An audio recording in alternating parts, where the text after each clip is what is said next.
Yeah, so we were just doing our normal routine, having breakfast, and we had a knock on the door, and our son went and opened the door, and like a bunch of people just stormed in, maybe like 8 or 10 FBI agents, I guess, just stormed into our house and immediately confiscated any electronic devices that we had, looked all through our house for any like computers or phones, and confiscated all of those. They informed me that I would need to go with them, but Lisa could stay home with our children.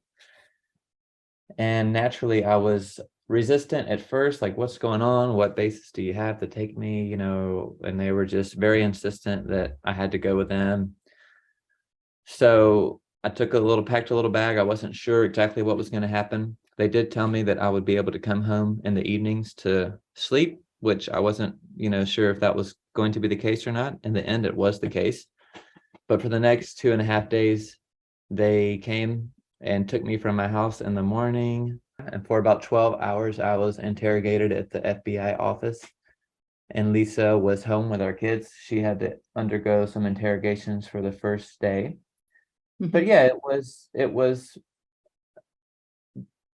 kind of what you would see in the movies where you were interrogated, but no physical harm, just mainly emotional and just psychological type of interrogations.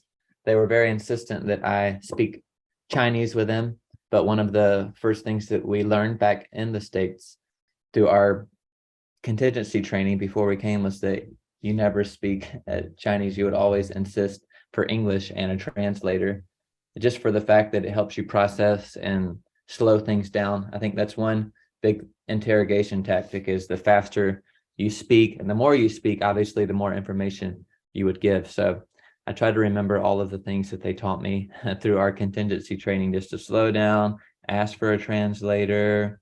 Did that work? Were they Yeah, willing for that? they were, Good. at first, for like the first hour, they didn't speak a word of English to me.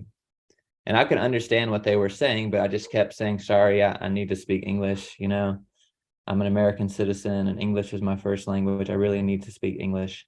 And they did get like quite upset during that time, yelling and screaming and things. But eventually, after at least an hour, they finally brought in an English translator. Okay. So everything was videotaped and they asked quite a lot of questions to me. But one thing that, our organization taught us was that you just have a safe information box and you continue to keep directing the answers back into the information of, the safe information. So that's what I tried to do as much as possible. And, just speak as little as I could, and just keep going back to the facts that, Lisa and I, we just love China. Our kids are here. Yes, we are Christians, but we're not doing anything illegal in this country. Yeah, we love our kids, love this country. We love this country. And yeah, just kept going back to the information that Lisa was a teacher, and that, yeah, I do travel out. I love to learn about the different cultures. So yeah, there's a lot of safe information that we use. I wouldn't divulge any more sensitive information.